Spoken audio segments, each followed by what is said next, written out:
Hey guys, it's Brett. Thanks for stopping by my channel. Today I am throwing out a little book mail. Throwing out. It makes it sound like I'm getting rid of it. I'm not actually. So today I was going to share with you all my latest book haul.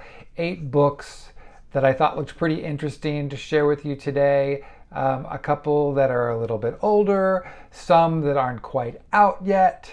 Not even quite. They're not at all out yet.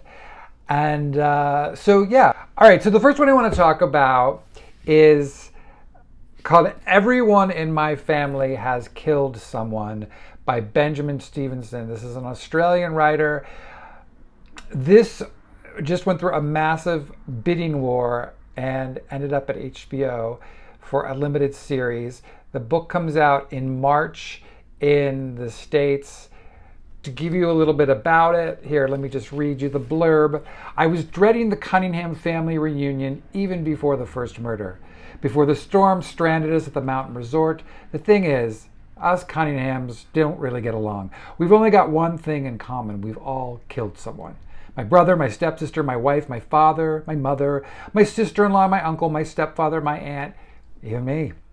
When they find the first body in the snow, it's clear that only a Cunningham could have committed the crime, and it's up to me to prove it. There are plenty of killers in my family, but only one murderer. Okay, I have to be honest.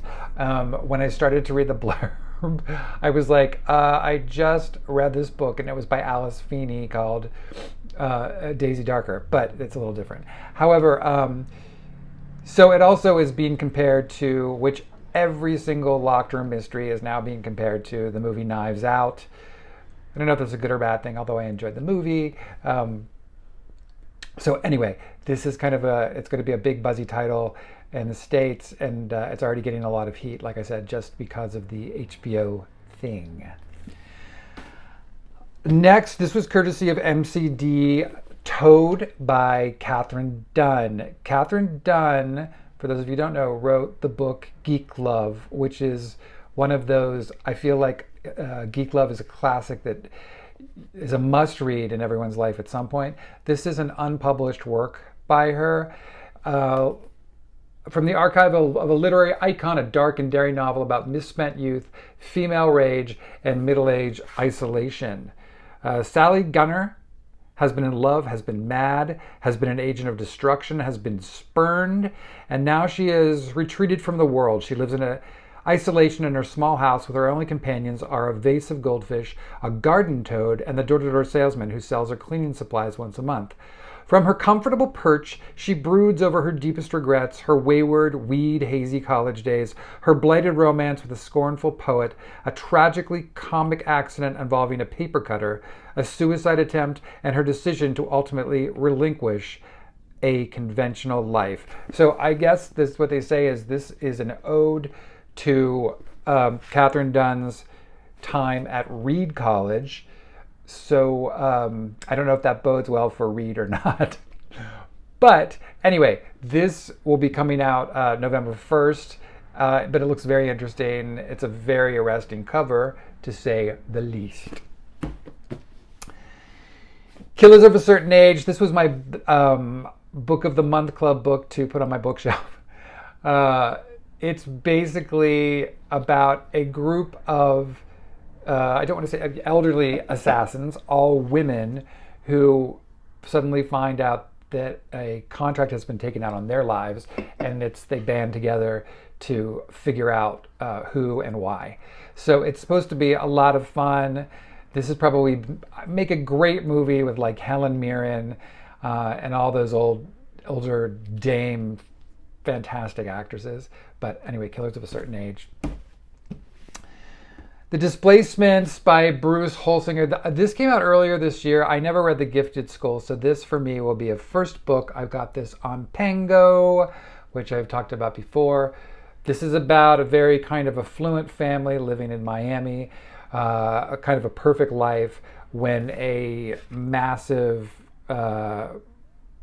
Category 6 hurricane hits, destroys their home, separates the family, and kind of what happens afterwards.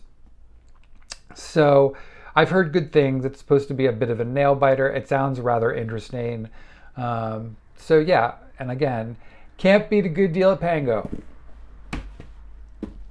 Speaking of Pango, I also got this there, His Bloody Project by Graeme Macrae Burnet. This was a Man Booker finalist for the Man Booker Prize in 2016. Graeme Burnet was actually, his book, Case Studies, was longlisted for the Booker this year, and that was my first introduction to him.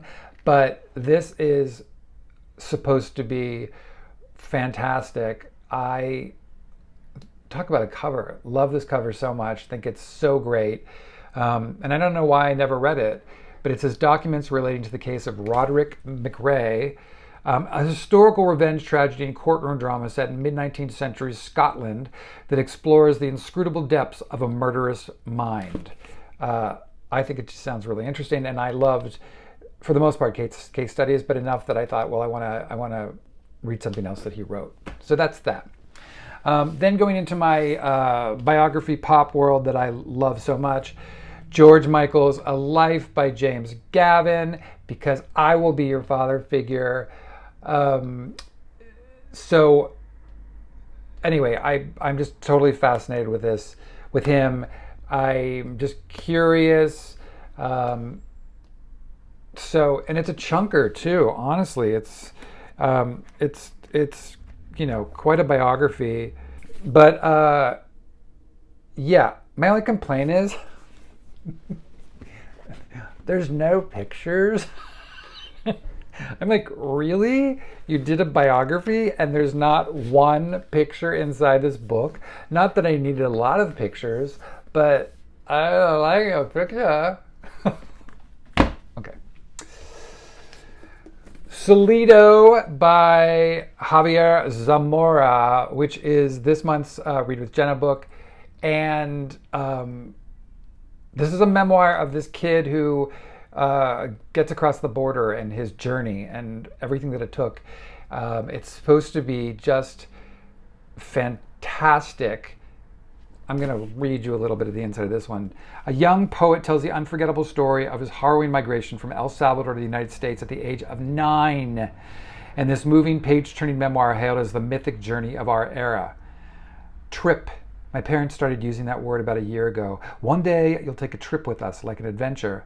Javier Zamora's adventure is a 3,000-mile journey from his small town in El Salvador through Guatemala and Mexico and across the U.S. border. He will leave behind his beloved aunt and grandparents to reunite with a mother who left 4 years before and a father he barely remembers. Traveling alone amid a group of strangers and a coyote hired to lead them to safety, Javier expects his journey to last 2 short weeks.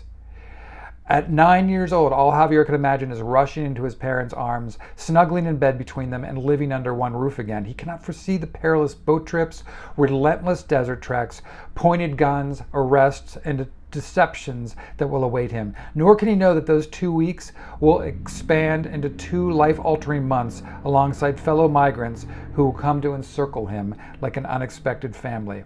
A memoir as gripping as it is moving, Solito provides an immediate and intimate account not only of a treacherous and near impossible journey, but also of the miraculous kindness and love delivered at the most unexpected moments. Salido is Javier Zamora's story, but it's also the story of millions of others who have had no choice but to leave home. I think it sounds amazing. If you have a Scribd subscription, I know that this is also on there as an audiobook, and he reads it, for those of you who would be interested.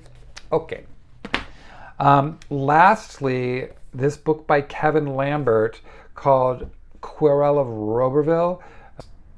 The name is obviously coming as a kind of homage, tribute to Jean Genet's film Querelle.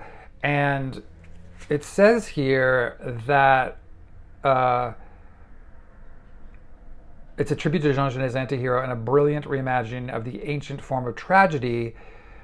Querelle of Roberval, winner of France's Marquis de Sade Prize, is a wildly imaginative story of justice, passion, and murderous revenge. It's set in Montreal. And really cool cover, really interesting. Don't even know where I saw this the first time, that it just piqued my interest. But anyway, that's that. So that's what I have for you today. 8 books, short and sweet. Hopefully some of those looked interesting to you, enough to maybe add to your TBR. Maybe you read some of them or any of them, and if you have, please let me know what you thought below. I would be interested to hear. All right, so again, if you like what you saw today, please like and click subscribe below, and I will see you all soon. Thanks.